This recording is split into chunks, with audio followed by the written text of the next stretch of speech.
والسلام على عباده الذين اصطفى أما بعد فأعوذ بالله من الشيطان الرجيم بسم الله الرحمن الرحيم تقشعر منه جلود الذين يخشون ربهم ثم تلين جلودهم وقلوبهم إلى ذكر الله وقال الله تبارك وتعالى في شأن حبيبه مخبرا وآمرا إن الله وملائكته يصلون على النبي يا أيها الذين آمنوا صلوا عليه وسلموا تسليما درود شريف اللهم صل على سيدنا مولانا آله وعترته بحد كل معلم لك. محترم سامعین، آج کی بزم میلاد رسول اکرم صلی اللہ علیہ وآلہ وسلم اور حضور صلی اللہ علیہ وآلہ وسلم کے کامل وارثین کی عرس کے طور پر منایا جاتا ہے۔ اللہ رب العزت اس کاوش کو اپنے دربار میں قبول و منظور فرمائے۔ محترم سامعین، تقریباً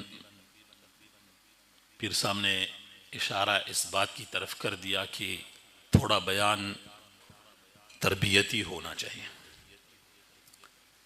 محترم سامعین، عبادت صرف اللہ رب العزت کا کیا جاتا ہے، اور ہم بطور مسلمان مکلف ہے کہ نیک اعمال کرے اور برے اعمال کو ترک کر دے۔ لیکن آپ کو پتہ ہے کہ نیک اعمال بھی اپنی کیٹیگری رکھتے ہیں اور برے اعمال بھی اپنے کیٹیگری رکھتے ہیں۔ کچھ برے اعمال ہیں جو مکروہ ہے، لیکن کچھ مفسد ہے، کچھ حرام ہے، گناہ صغیرہ ہے، گناہ کبیرہ ہے، کفر ہے، ارتداد ہے، شرک ہے۔ اور اعمال صالحہ بھی کبھی مستحب ہے تو کبھی سنت ہے، کبھی واجب ہے تو کبھی فرض ہے، کبھی اعمال ہے جس کی ثواب کم ہوتے ہیں تو کچھ اعمال کی ثواب زیادہ ہوتے ہیں۔ مثال پیش کروں کہ حضرت رسول اکرم صلی اللہ علیہ وآلہ وسلم گھر میں تشریف فرما ہے۔ میں ذرا تمہید رکھنا چاہتا ہوں اور پھر سمجھانے کا کوشش کر رہا ہوں۔ حضور صلی اللہ علیہ وآلہ وسلم اپنے گھر میں تشریف فرما ہے اور ام المؤمنین سیدنا عائشہ صدیقہ رضی اللہ تعالی عنہا موجود ہے۔ حضور صلی اللہ علیہ وسلم سے کسی نے پوچھا تھا کہ انسانوں میں کون زیادہ محبوب ہے؟ اس نے فرمایا عائشہ۔ پھر پوچھا اور عائشہ کے بعد اس نے کہا اس کا ابا۔ وہ جو حضور صلی اللہ علیہ وآلہ وسلم کو انسان میں سب سے زیادہ پسندیدہ شخصیت ہے، جس کی نکاح کے وقت میں اس کو حضرت جبریل علیہ السلام نے جنت کی غلافوں میں لپیٹ کے پیش کیا تھا۔ اس نے آسمان کی ستاروں کی طرف دیکھ کر پوچھا، چونکہ علم ہے، تقویٰ ہے، نبوت کا خاندان ہے، اہل بیت نبوت ہے، بس بات ہوتا ہے تو دین کا، بات ہوتا ہے تو شریعت کا، بات ہوتا ہے تو تقویٰ کا، بات ہوتا ہے تو عمل صالحہ کا۔ پوچھ لیا کہ یا رسول اللہ صلی اللہ علیہ وآلہ وسلم، کیا یہ آسمان کی ستاروں اتنے برابر بھی کسی کا نہیں کیا ہوں گے؟ یہ آسمان کی ستاروں کے برابر بھی کسی کا نہیں کیا ہوں گے؟ رسول اکرم صلی اللہ علیہ وآلہ وسلم نے فرمایا ہاں، عمر کی نیکیاں اس آسمان کے ستاروں سے بھی زیادہ ہے رضی اللہ تعالی عنہ۔ تو جھجک کے حضرت عائشہ صدیقہ رضی اللہ تعالی عنہ نے پوچھا یا رسول اللہ، میرا والد ابی بکر صدیق رضی اللہ تعالی عنہ۔ حضور صلی اللہ علیہ وآلہ وسلم نے فرمایا کہ عمر رضی اللہ تعالی عنہ کی ساری نیکیاں ابو بکر صدیق رضی اللہ تعالی عنہ کی ایک نیکی کے ساتھ برابر نہیں ہے۔ اب بات سمجھانے کا کوشش کر رہا ہوں کہ عمر رضی اللہ عنہ کی ساری نیکیاں ابو بکر صدیق رضی اللہ تعالی عنہ کی ایک نیکی کی برابر بھی نہیں ہے۔ علماء ظواہر اس سے ایک مسئلہ اخذ کر رہا ہے کہ اس سے مراد وہ نیکی ہے جو غار ثور میں رسول اکرم صلی اللہ علیہ وسلم کے ساتھ تھے. لیکن محققین علماء فرماتے ہیں کہ ایسا نہیں ہے. ابو بکر صدیق رضی اللہ تعالیٰ عنہ کا مرتبہ اتنا بلندر ہے کہ حضرت ابو بکر صدیق رضی اللہ عنہ کی ہر ایک نیکی حضرت عمر رضی اللہ عنہ کی پوری زندگی کی نیکیوں سے بہتر ہے. اور ابو بکر صدیق رضی اللہ تعالیٰ عنہ سے کسی نے ایک دفعہ اس حدیث کی تطبیق کے ساتھ پوچھ لیا کہ آپ کا حضور صلی اللہ علیہ وآلہ وسلم کی اعمال صالحہ نیک اعمال کے بارے میں کیا خیال ہے کہ اس کا ثواب کتنا ہوتا ہے؟ تو ابو بکر صدیق رضی اللہ عنہ نے فرمایا کہ کاش میرے ساری نیکیاں رسول اکرم صلی اللہ علیہ وآلہ وسلم کے ایک سہوے کے برابر ہو جائے. سجدہ سہو نہیں سہوا. اب سہوا تو اعمال صالحہ میں بظاہر نہیں آتا ہے. اس تمہید کا میرا مقصد یہ ہے کہ اعمال صالحہ انسان کرتے ہیں لیکن اس اعمال صالحہ کے ثواب میں فرق ہوتا ہے. جتنا مرتبہ بلند ہے اتنا اعمال کی فرق بھی زیادہ ہے. اور ہمارے تصوف کی کتابیں لکھتے ہیں کہ اگر ایک انسان کو حیات قلبی حاصل ہے تو اس پر حکم عارف ہو جاتا ہے اور عارف کی 1 رکعت نماز غیر عارف کی 1,00,000 رکعت نماز کے برابر ہوتا ہے. اب ہمارے اس مجلس میں اور مجالس کے برخلاف جو محافل ہوتی ہے اس کے برخلاف اس مجلس میں ادھر آہ اوہ ہو رہا ہے, ادھر وجد و کیفیت ہو رہا ہے, لوگ دوڑ رہا ہے, کوئی چیخ رہا ہے, کوئی رو رہا ہے, کچھ پر حرکت طاری ہے. لیکن کچھ نئے دوست بھی ہیں اور کچھ وہ لوگ بھی ہیں جو موجود ہے سالک کے لیکن اس پر یہ کیفیت طاری نہیں ہے, اور کچھ پر طاری ہے لیکن اس کو پتہ نہیں کہ اس کی اہمیت کتنا ہے. جب انسان پر یہ حالت آ جاتا ہے اور جو اللہ رب العزت کی ڈر اور خوف سے اس کی جسم کانپ رہا ہے, حرکت کر رہا ہے, اور یا وہ دوڑتا ہے, چلاتا ہے, گرتا ہے, اٹھتا ہے, ظاہری صورت اس کا کیا ہے؟ حرکت کیوں آتا ہے؟ حرکت اس وجہ سے آتا ہے کہ جب شیخ کی طرف سے اس کے لیے توجہ یا القاء فیض ہوتا ہے تو اس کا روح اپنی اصل کی طرف رجوع کرتا ہے. جس روح کا روح اصل 7 آسمانوں سے اوپر اپنی اصل کی طرف, یہ روح ادھر عروج کر رہا ہے. چونکہ جسم ظلمانی ہے, یہ مٹی سے بنا ہوا ہے, یہ زمین کی طرف زور کرتا ہے, روح اوپر کی طرف جا رہا ہے, اس سے ایک حرکت بن رہا ہے جس کو وجد اور حال بتایا جاتا ہے. اب یہ حالت کس کا حالت ہے؟ کیوں آتا ہے؟ اللہ رب العزت فرماتا ہے کہ تقشعر منہ جلود الذین یخشون ربهم. یہ علامت کس کا ہے؟ اس تلاوت کلام پاک سے, ذکر الہی سے, اس فیض سے کیا ہوتا ہے؟ تقشعر ای تتحرک وترتعد, حرکت میں آتا ہے, ارتعداد میں آتا ہے, ہلنے میں آتا ہے. جلود الذین یخشون ربهم, چمڑے اس لوگوں کا جس کے دل میں خشیت خداوندی ہوتا ہے, جس کے دل میں خشیت خداوندی ہوتا ہے. ہاں, یخشون ثم تلین جلودهم وقلوبهم الى ذکر اللہ. پھر اس کی چمڑے اور اس کا دل خدا کی ذکر کے لیے نرم ہو جاتا ہے. ہم میں تو نرمی آتے نہیں, ہم پہ کیسا حرکت آئے گا؟ ہم تو فیض محسوس نہیں کر رہا ہے, ہم پہ کیسے حرکت آ جائے گا؟ یہ حالت کیا ہے؟ یہ حالت اولیاء کا حالت ہے, یہ حالت شریفہ ہے, یہ حالت نور ہے, ہدایت ہے اور اثری توفیقی خداوندی ہے. ہمارے تصوف کی کتاب اس پر تفصیلاً لکھتا ہے کہ یہ حالت اولیاء کا حالت ہے. بس اگر ہم ناسمجھی میں اولیاء کی حالت کے لیے ہم ہنسی مذاق کریں یا اس کے استہزاء کریں اور اس پر حالت شریفت طاری ہو, ہم ہنسے, وہ خدا کی خوف سے لرز رہا ہے اور ہم مذاق اڑائے. وہ خداوند متعال کی طرف سے نور کا ورود ہو رہا ہے, اس کی وجہ سے اس کی چمڑے ہل رہا ہے, جسم ہل رہا ہے. اب اثر ہے توفیق خداوندی کا, اور ہم یہ حالت شریفہ کو, حالت اولیاء کو خدا ناخواستہ حقیر سمجھے. کمتر سمجھے تو یہ کیا ہوتا ہے. اور خوشا بحال آن کی یہ حالت اس پر تاری ہے.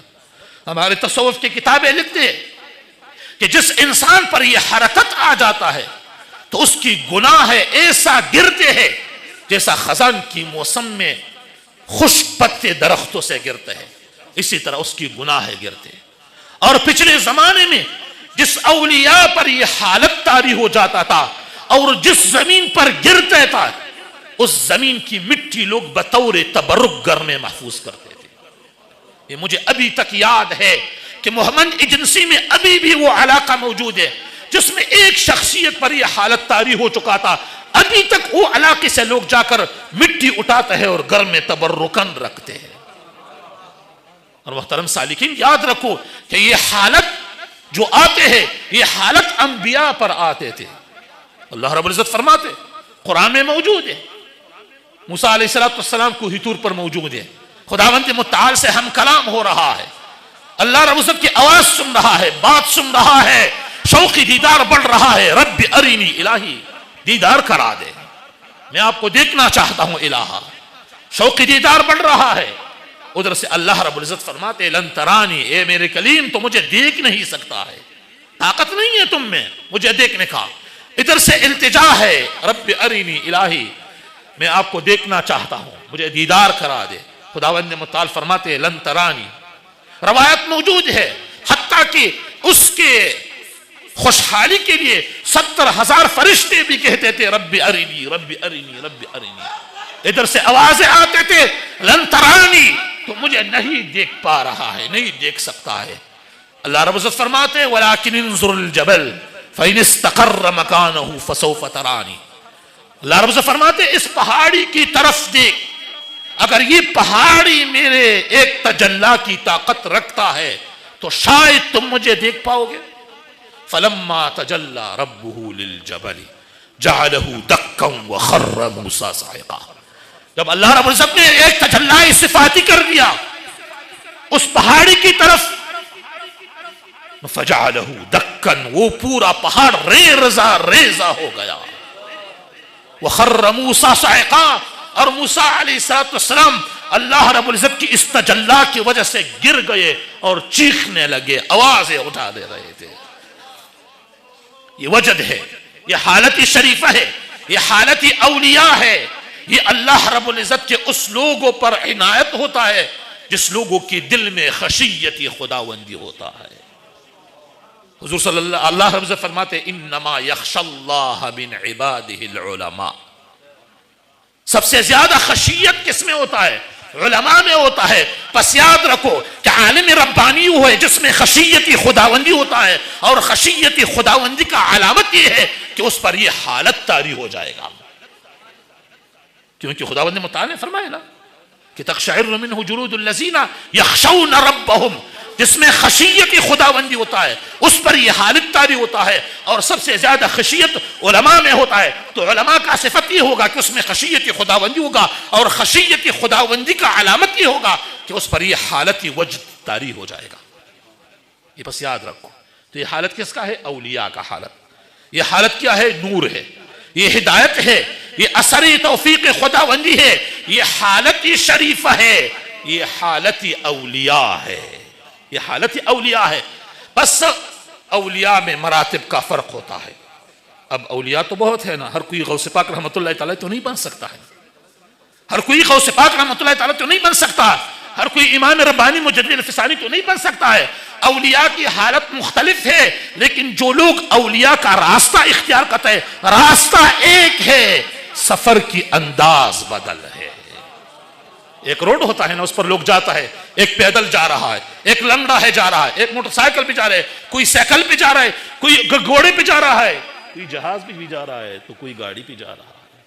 سفر ایک ہے, راستہ ایک ہے, لوگوں کی حالات بدل ہے.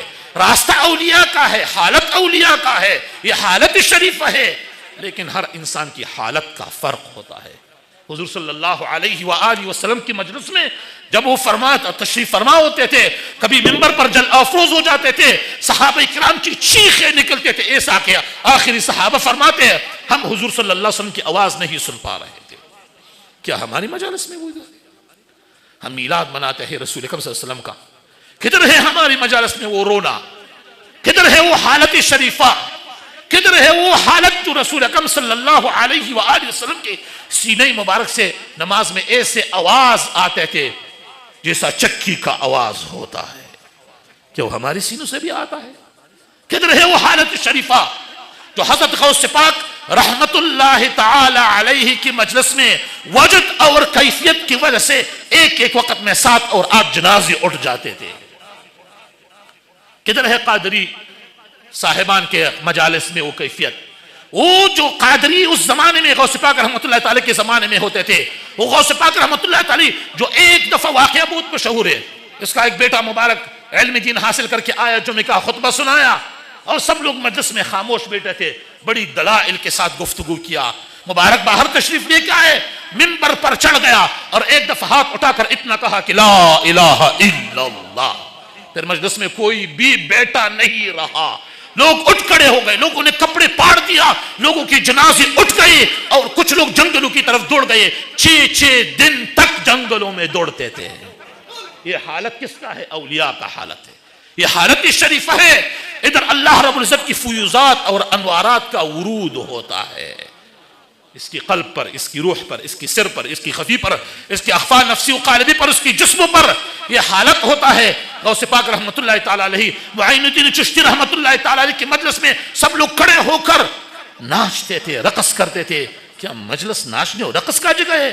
وہ حالت شریفہ تھا جس کی جعفر طیار رضی اللہ تعالی عنہ کے لیے جب رسول اکرم صلی اللہ علیہ وسلم نے فرمایا کہ اشبہت خلقی و خلقی، تم شکل و صورت اور اخلاق میں مجھ جیسا ہے، ایک پاؤں پر کھڑے ہو کر جب رقص کرنے لگا اور حضور صلی اللہ علیہ وسلم کی وہ خوبصورت آنکھ اس کو دیکھ رہے تھے اور ہنس رہے تھے، یہ وہ حالت شریفہ ہے جو صحابہ کرام پر طاری ہوتا تھا، یہ وہ حالت شریفہ ہے جو معین الدین چشتی رحمت اللہ تعالی ہندوستان میں کھڑے ہو کر مجلس میں کھڑا ہوتا تھا اور یہ حالت طاری ہو جاتا تھا، لوگ چیختے چلاتے تھے اور ہزاروں ہندو، سکھ، یہودی اور نصرانی آ کر ایمان پر مشرف ہوتے تھے۔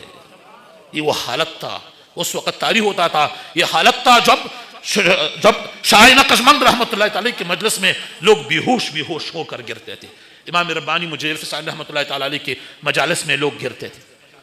اب الناس اعداء لما جہلوا، لوگ دشمن ہوتا ہے اس چیز کے لیے جس کا علم نہیں ہوتا ہے۔ اب چونکہ طرق سے یہ چیز ناپید ہو چکا ہے، لوگوں کے پاس کمال کا فقدان ہے، جب یہ حالت دیکھتا ہے تو واقعی تعجب کرتے ہیں۔ تو میں نے پہلے ایک تمہید رکھا تھا کہ اسلام میں، دین میں، اعمال میں پھر فرق ہو جاتا ہے۔ یہ حالت جب انسان پر طاری ہو جاتا ہے، یہ اللہ رب العزت کے دوستوں میں اور اولیاء میں شمار ہو جاتا ہے، پر اس کی اعمال میں اور ہم جیسے فقیروں کے اعمال میں پھر بڑا فرق ہوتا ہے، اس پر عنایت ہوتا ہے، اس کی ہر ایک ادا خداوند متعال کے لیے بہت قربت رکھتا ہے، اور جب یہ اس حالت پر ہو جاتا ہے، ادھر اس سے میزان شریعت ہٹ جاتا ہے۔ یعنی کیسا؟ عام طور پر جو مکلف لوگ ہیں، جو صاحب صحوہ لوگ ہیں، جو یہ حالت طاری نہیں ہوتا ہے، اس پر شریعت کی میزان کے تحت جو کچھ لازم ہو جاتا ہے، یہ لوگ اس لوگوں پر وہ لازم پھر نہیں ہوتا ہے۔ میں اس کا ایک مثال پیش کرتا ہوں، اپنا کوئی بھی عضو، کوئی بھی اندام کاٹنا جائز نہیں، حرام ہے، لیکن اویس قرنی رحمت اللہ تعالی علیہ جیسے جلیل القدر تابعی جب سنتا ہے کہ محبوب علیہ السلام کا دانت مبارک شہید ہے، تو ادھر سے انبور اٹھا کر اپنا ایک دانت نکالتا ہے، پھر کہتے پتہ نہیں یہ دانت نہیں ہوگا تو دوسرا دانت ہوگا، تیسرا، چوتھا، پانچواں، 10واں، 20واں اور 32واں دانت بھی اپنی منہ سے محبت رسول میں نکالتا ہے صلی اللہ علیہ وسلم۔ اب علم ظاہر کے عالم اور علم ظاہر کے مولوی سے اب دائرہ شریعت اٹھا دو اور ترازوی شریعت اٹھا دو، کیا حکم دو گے اس اویس قرنی پر جس کے لیے رسول اکرم صلی اللہ علیہ وآلہ وسلم کے بذات خود حضرت عمر رضی اللہ عنہ، حضرت علی کرم اللہ کو اپنا جبہ مبارک بطور تحفہ دے دیا اور سلام فرمایا کہ اویس قرنی کے لیے میرا سلام کہو، میرا یہ تحفہ دے دو اور اس کو کہو کہ میری امت کے لیے دعا کرو۔ رسول اکرم صلی اللہ علیہ وسلم، اب وہ آدمی کیا کرتا ہے؟ وہی تابعی جس سے حضور صلی اللہ علیہ وسلم اپنی امت کی بخشش کے لیے دعا مانگ رہا ہے، اس نے اپنی 32 دانتوں کو نکال دیا ہے، اور بظاہر شریعت دانت نکالنا اور اپنی عضو کاٹنا جائز نہیں ہے۔ لیکن اس کی محبت کا دائرہ اور محبت کی مرتبہ اتنا بلند ہے کہ ادھر ترازوی شریعت اس پر حاوی نہیں ہوتا ہے. اپنے کپڑے پاڑنا یہ جائز نہیں ہے، لیکن جب یہ حالت شریفہ طاری ہو جاتا ہے پھر ادھر اپنے کپڑے پاڑنا، ادھر چیخے چلانا، مسجد میں دوڑنا، یہ حرکات آنا، یہ صحابہ کرام کی زمانے سے سب اولیاء کی محافل میں اب تک جس لوگوں کے پاس حقیقتی سلوک موجود ہے اس کے پاس موجود ہوتا ہے.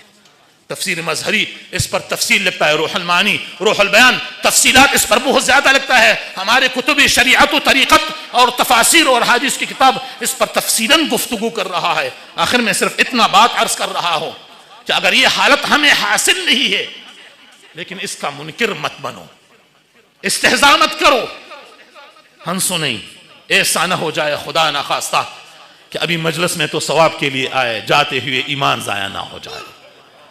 یہ حالت شریفہ، حالت اولیاء کا انکار مت کرو. خداوند متعال نے صرف دو قسم کے لوگوں کے لیے اعلانی جنگ کیا ہے، کہ ایک سودخور کے لیے، سود لینے والے کے لیے، اور دوسرا من عاد لی ولی فقد آذنتہ بالحرب، جس نے میرے ولی کے ساتھ عداوت کیا تو میرا اعلان جنگ ہے. یعنی اگر عداوت کیا تو اعلان جنگ ہے، لیکن اگر تو نے اس کا مذاق اڑا دیا، استہزاء کیا. خداوند متعال غیرتی ذات ہے، وہ اپنے دوستوں پر غیرت کرتا ہے. ایسا نہ ہو جائے خدا نہ خواستہ، خدا نہ ساتھ وہ صمد اور قہار و جبار ذات، ایسا نہ ہو ہماری اعمال ضائع ہو جائے. محترم بھائی، جیسا ہمارے پیر صاحب نے، قاسم صاحب نے کہا کہ احتیاط کرو، احتیاط کا راستہ اپناؤ، خود فیصلہ نہ کرو، لوگوں سے جا کر پوچھ لو میں نے ایسا کچھ حالت دیکھا ہے، یہ حالت دیکھا ہے. ہمارے کتب شریعت لکھتا ہے اگر یہ حالت کسی پر طاری تھا تو سب سے پہلا دیکھ لو کہ یہ فرائض کو بجا لاتے ہیں یا نہیں لاتے. مبارک رحمت اللہ تعالی اس پر زور دے کر فرمایا کرتے تھے کہ اس آدمی کا اتنی حالت دیکھو کہ یہ فرائض بجا لاتے ہیں یا نہیں لاتا ہے. اگر فرائض بجا لاتے ہیں تو یہ حالت شریفہ ہے، حالت اولیاء ہے، یہ نور ہے، ہدایت ہے. پس انکار مت کرو، جو انکار کرے اس پر تعزیر واجب ہو جاتا ہے. یہ نسبت ہے آج کی مجلس کا اولیاء اللہ کے ساتھ. یہ پیر صاحب کے جو پیر صاحب تھے، پیر آزاد خان صاحب ہمارے سے رحمۃ اللہ تعالیٰ کے ایک خلیفہ تھے. اس کا ایک عجیب صفت تھا، اسی طرح توجہ کا وہ حالت ہوتا تھا.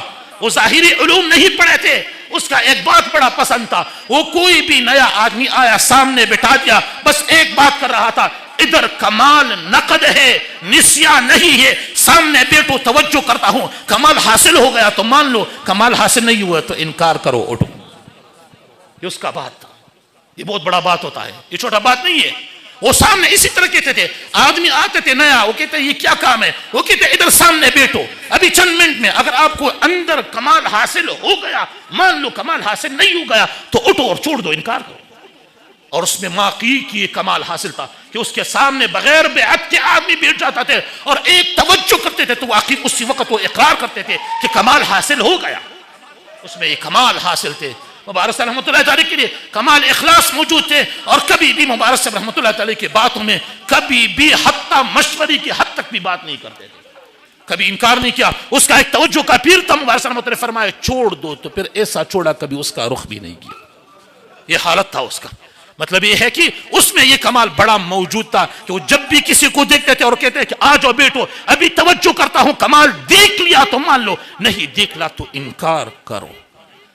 بس یاد رکھو مجلس ہمارے اولیاء کا مجلس ہے، مجلس ہمارے نیکوں کا مجلس ہے، مجلس ہمارا نسبت ہے میلاد رسول اکرم صلی اللہ علیہ وسلم اور غوث پاک رحمۃ اللہ تعالی، بیر زاد خان سے اور حضرت سیدنا مبارک سے رحمۃ اللہ تعالی. اتنے عظیم اولیاء کی طرف نسبت ہے عرس کا، اور رسول اکرم صلی اللہ علیہ وسلم کی ذات کی طرف نسبت ہے. اور الحمدللہ اس اولیاء کی مجالس میں یہ حالت طاری ہوتا تھا، اور رسول اکرم صلی اللہ علیہ وسلم کے مجلس میں بھی ہوتا تھا. چونکہ اولیاء کاملین وارثین ہے رسول اکرم صلی اللہ علیہ وسلم کا، اس کے پاس بھی تزکیہ اور تصفیہ کا مقام حاصل تھا اور وہ کمال حاصل تھا کہ دوسروں تک پہنچا سکتے تھے. ابھی بھی الحمدللہ حاصل ہے. اللہ رب العزت ہمیں اس نعمت پر مشرف کر دے. وصلی اللہ تبارک و تعالی علی خیر خلقہ و نور عرشہ محمد.